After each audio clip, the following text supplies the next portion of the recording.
After months of rumors and speculation, Rare has finally announced Killer Instinct 3, and it looks a little bit like this.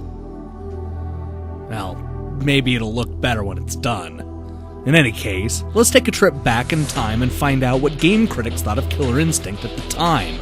In the hot seat today is the Super NES port of Killer Instinct, released in 1995. Was this a good port or not?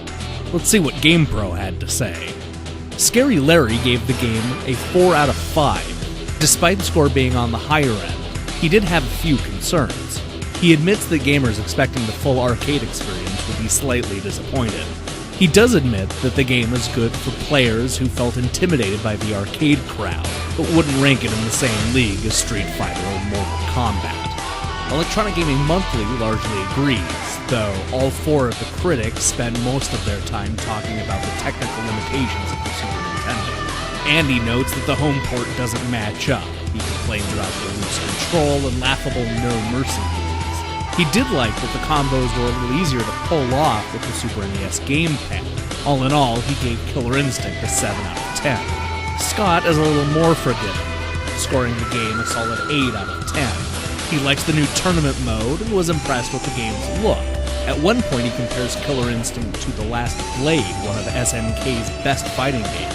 By the end, he laments that this will be one of the last big 16-bit games.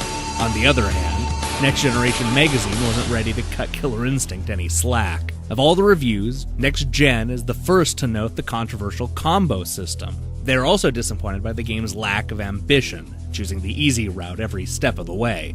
They were impressed with the game's pre-rendered graphics and character designs, even if the concept isn't much different from Mortal Kombat.